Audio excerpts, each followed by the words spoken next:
Bismillahirrahmanirrahim. Assalamualaikum warahmatullahi wabarakatuh. Waalaikumsalam warahmatullahi wabarakatuh. Good afternoon, guys. Afternoon. How are you today? I'm fine. Great. Okay, we are from the second group of ESP. We are going to explain to you all about the easiest in ESP class design. But before that, I will introduce my group. The first is me. My name is Bisma. And second is Imel Maelani. The third is Salsabila Ningsih. The fourth is Sella Sintia. And the last is Tasya Assyifana. And for the first material is varieties of language. It will be delivered by Imel Maelani. Time is yours. Okay, thank you to moderator. Now I will explain about varieties of language. The term variety refers to register of language use, such as English in banking, English in medicine, English in academic settings, and everyday conversation. According to Bloor in 1986, there are two perspectives on the term language for specific purpose. The first is the common corpus, and the second is all language is specific purpose. Okay, the first is the common corpus. It can be understood as a common core general that is drawn on all of life and work.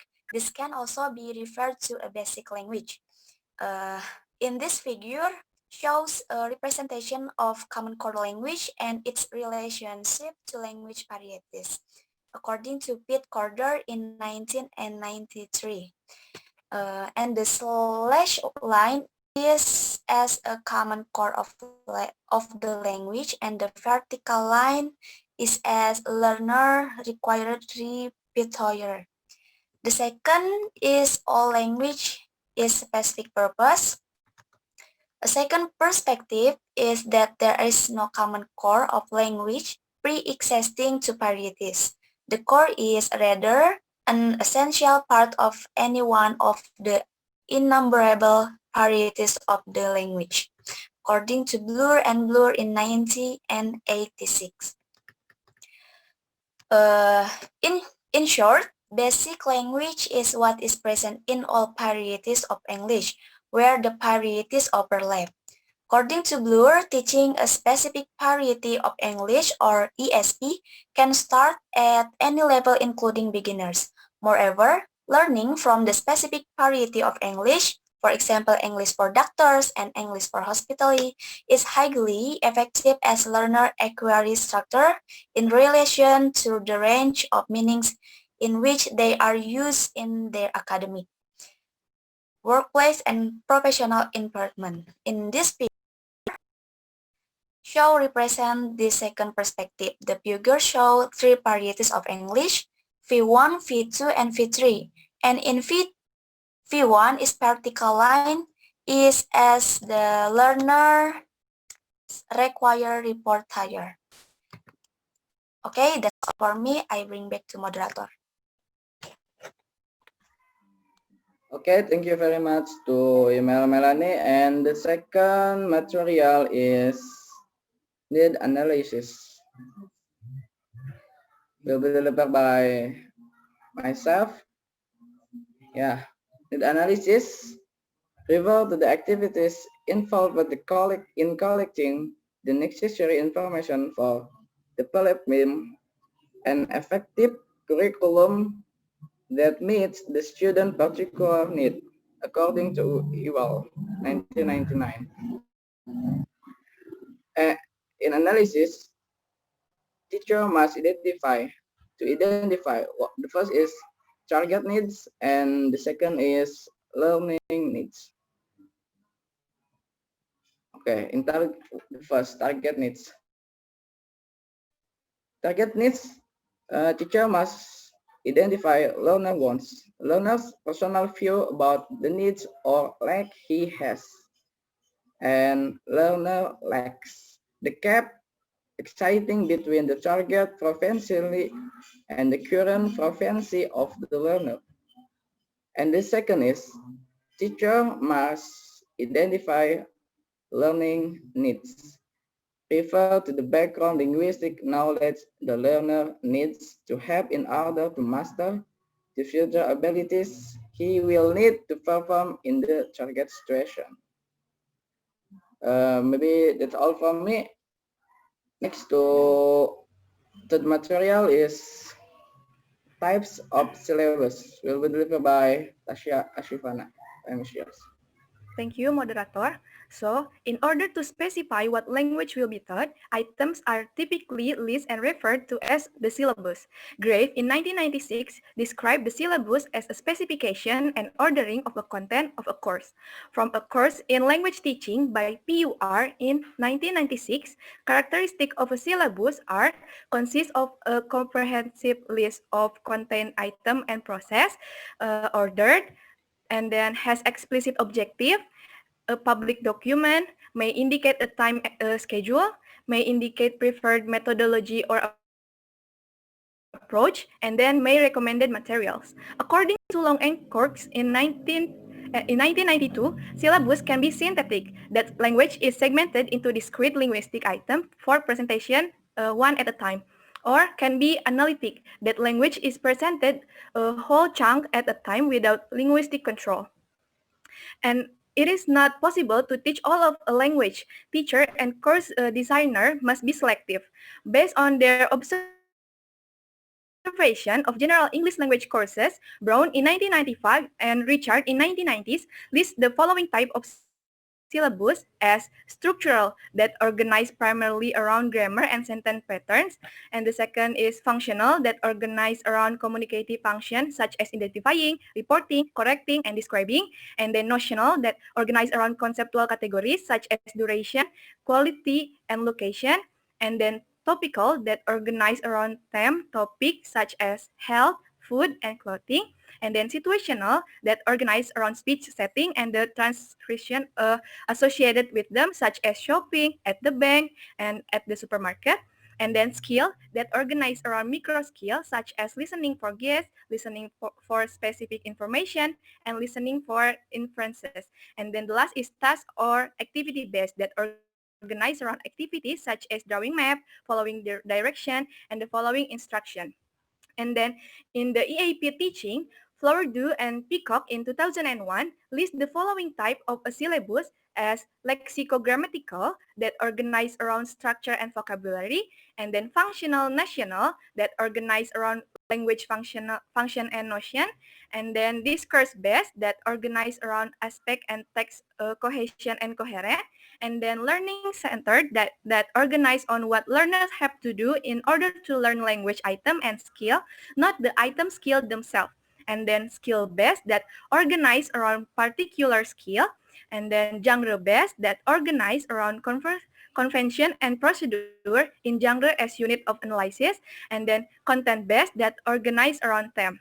And also, White in 1988 identified three options. The first one is a listening content, that form, situation, function, and topic. And then the second is skill, content of language and learning. And then the last is method.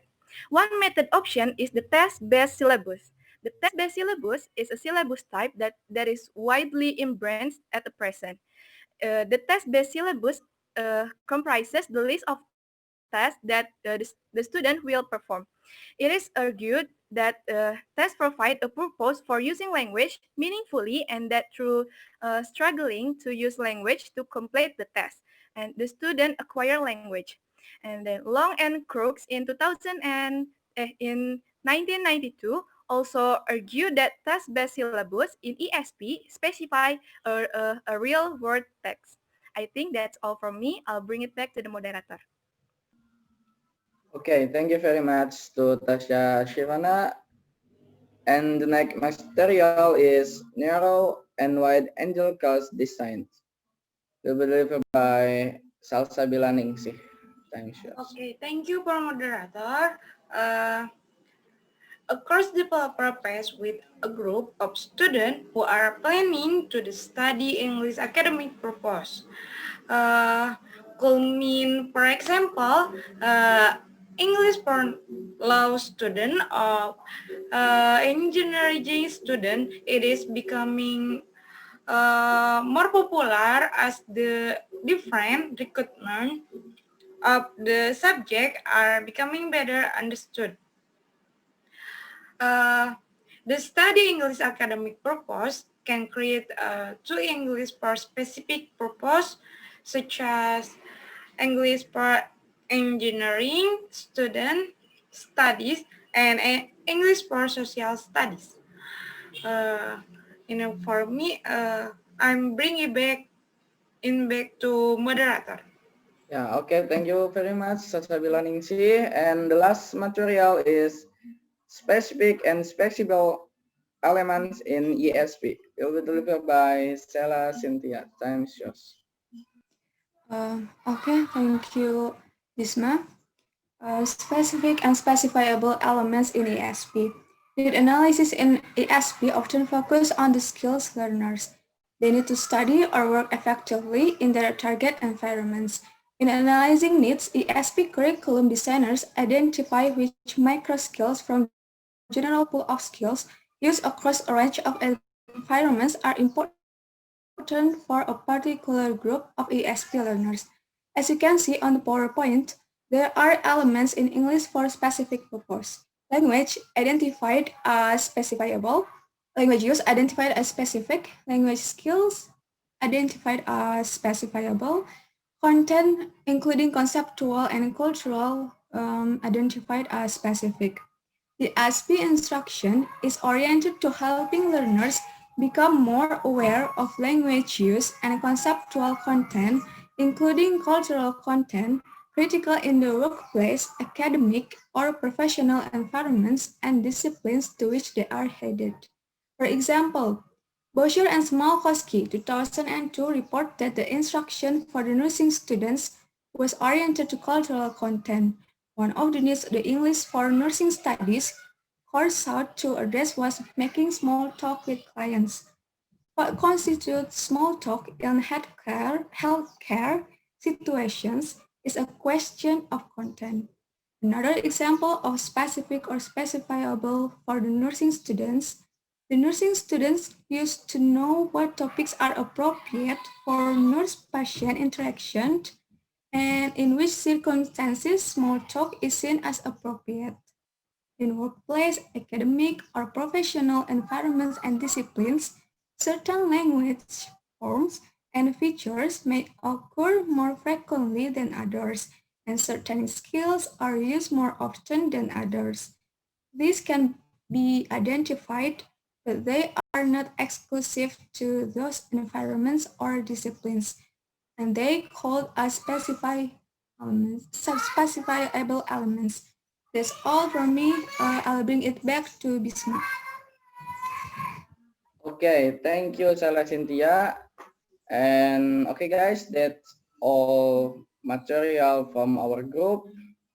Thank you for our group who has delivered the material well. And thank you for the watching. If you have some question, you can comment to our YouTube channel. And the last I say, wassalamualaikum warahmatullahi wabarakatuh. Waalaikumsalam warahmatullahi wabarakatuh.